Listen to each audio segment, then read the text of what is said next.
Hello friends, मैं Amit Kaushal, Jupiter study abroad consultant Chandigarh से।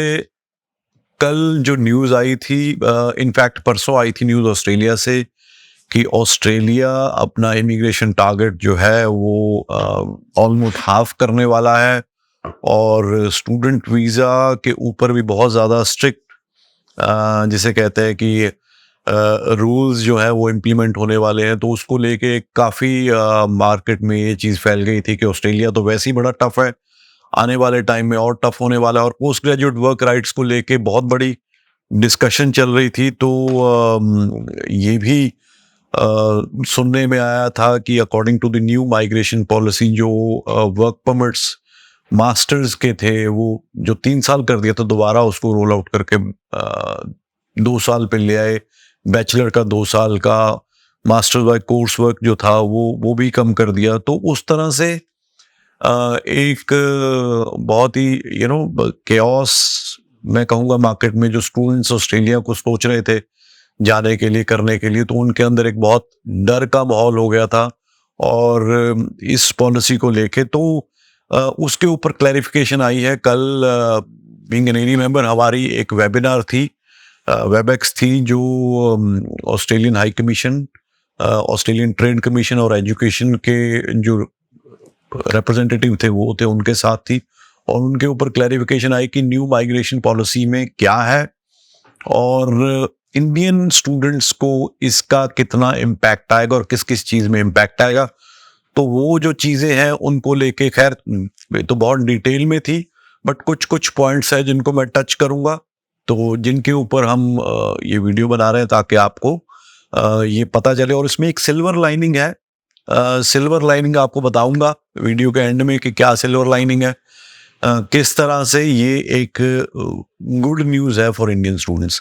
तो सबसे पहले जो उन्होंने बोला कि we are closing the back holes, जो कि लोग बैकडोर एंट्री से किसी ना किसी तरह जो करंट माइग्रेशन या स्टूडेंट वीज़ा पॉलिसी है उसको यूज़ करके लोग इसका नाजायज़ फ़ायदा ले रहे थे, इन वीज़ाज़ को मिसयूज़ कर रहे थे, रादर एक्सप्लॉइट कर रहे थे। तो उस चीज़ को हम बंद करेंगे थ्रू ये जो नई माइग्रेशन पॉलिसी आई है। इसमें एक तो जो जीटीई है इसको ख़त्म करके जीएसटी, जेन्युइन स्टूडेंट टेस्ट जो है उसमें उससे रिप्लेस कर दिया जाएगा। इसकी क्या गाइडलाइंस होंगी, क्या होगा, कैसे होगा, वो सारा जो रोल आउट हो जाएगा अर्ली 2024 में, होपफुली जनवरी में। उसके बाद they are spending $19 million for student integrity unit. एक अलग से डिपार्टमेंट बनाया है स्टूडेंट इंटीग्रिटी यूनिट, जो कि इन्वेस्टिगेट करेगा स्टूडेंट्स को जो अप्लाई करेंगे ऑस्ट्रेलिया में कि कितने ये जेन्युइन स्टूडेंट हैं, क्या इनका इनके फाइनेंशियल्स कैसे हैं, इनके एकेडमिक्स कैसे हैं, और इनके जो इंग्लिश प्रोफिशिएंसी टेस्ट है क्या वो जेन्युइन है, क्या वो फोर्ज तो नहीं है, कोई फ्रॉडुलेंट डॉक्यूमेंट तो नहीं है। तो इनके ऊपर इन्होंने $19 मिलियन जो है वो उस यूनिट पे इन्वेस्ट किया है जो कि इसको चेक करेगा। Then they are going to restrict the visa hopping on shore visa hopping. On shore visa hopping क्या है? यहाँ से स्टूडेंट गया, जाके यूनिवर्सिटी का वीज़ा लेके गया, किसी भी बड़ी यूनिवर्सिटी का, आपको सभी को पता है कि यूनिवर्सिटीज़ का visa success rate is higher than the trade courses colleges, जो वेट कॉलेजेस हैं। और वहाँ जाके यूनिवर्सिटी छोड़ी, चाहे 6 महीने बाद, चाहे अब खैर अब तो 6 महीने में, पहले तो लोगों ने कंकरेंट सीओई होने की वजह से साथ के साथ छोड़ दिया। तो वो जो शिफ्ट है वो अब नहीं हो पाएगा according to new visa policy. और जो ऑलरेडी कर भी चुके हैं उनके ऊपर भी they are thinking of taking some action. वो उसने डिटेल में नहीं बताया। बहुत सारे लोग यहाँ से विजिटर टूरिस्ट वीज़ा लेके जाते हैं ऑस्ट्रेलिया में और उसको कन्वर्ट करते हैं स्टूडेंट वीज़ा में।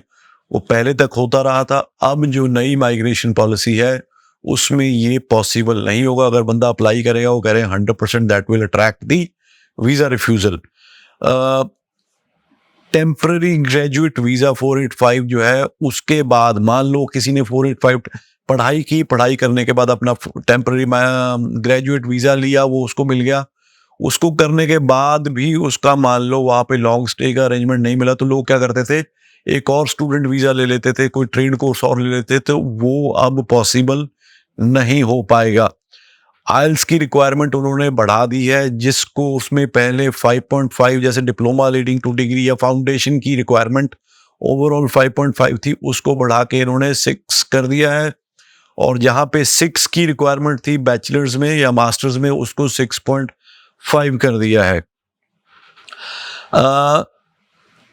एक और चीज इन्होंने करी है, जैसे कुछ कोर्सेज थे जो हाईली स्किल शॉर्टेज लिस्ट में आते थे कोर्सेज, जैसे इंजीनियरिंग के कोर्सेज या और भी कोर्सेज थे, तो उनमें एक्सटेंडेड वर्क परमिट दिया जाता था, चाहे वो बच्चा मेलबर्न में पढ़े, चाहे वो सिडनी में पढ़े, चाहे वो ब्रिस्बेन में, क्योंकि ये 3 जो सिटीज़ हैं इनको मेट्रो सिटीज़ में माना जाता है, इनको रीजनल में नहीं गिना जाता। तो उस पे जो एक्स्ट्रा वर्क परमिट वहीं पे मिलता था, उसको इन्होंने अब बंद कर दिया। अब नया कोई वीज़ा आएगा, new skill in demand visa आएगा, जिसके थ्रू आपको अप्लाई करना पड़ेगा। According to the new migration strategy, post study work permit जो है उन्होंने मास्टर में 3 साल से 2 साल कर दिया, बैचलर में 2 ही है, तो वो इससे ज़्यादा नहीं है। But the silver lining in this is not applicable to India, so Australia's new migration rules won't hurt post-study rights for Indian students because India ने जो ट्रेड एग्रीमेंट हुआ था ऑस्ट्रेलिया के साथ, उसमें ये पोस्ट ग्रेजुएट वर्क राइट को insert कर दिया था उस एग्रीमेंट में कि according to this trade agreement Indian student will have extended post study work permits. तो इंडियन स्टूडेंट अगर जाके वहाँ मास्टर्स करेगा, उसको 3 साल का ही वर्क परमिट मिलेगा। अब जो फोकस है ऑस्ट्रेलिया का वो है कि आप रीजनल एरिया में जाके पढ़ो, रीजनल यूनिवर्सिटीज़ में पढ़ो, रीजनल कैंपसेस में पढ़ो, तो उसको प्रेफरेंस दी जाएगी। तो ये एक बहुत बड़ा साई ऑफ रिलीफ है। देखिए, जेन्युइन स्टूडेंट्स को ही वो अट्रैक्ट करना चाहते हैं, जेन्युइन स्टूडेंट ही जाएगा। जो वहाँ पे जाके वीज़ा हॉपिंग होती थी वो बंद हो गई, अब नहीं हो पाएगी। टूरिस्ट या विजिटर टू स्टडी वीज़ा में कन्वर्ट नहीं हो पाएगा। Extended post study work permits जो रीजनल में थे वो वैसे ही रहेंगे स्टूडेंट्स के लिए, इंडियन स्टूडेंट्स के लिए। तो ये एक गुड न्यूज़ है। तो आपको बिल्कुल भी डिसहार्टन होने की ज़रूरत नहीं है। हाँ, इस वीडियो के माध्यम से मैं एक और चीज़ बोलना चाहता हूँ। बहुत सारे 2023 पास बच्चे अभी बैठे हैं जिन्होंने अभी तक अप्लाई नहीं किया या सोच रहे हैं।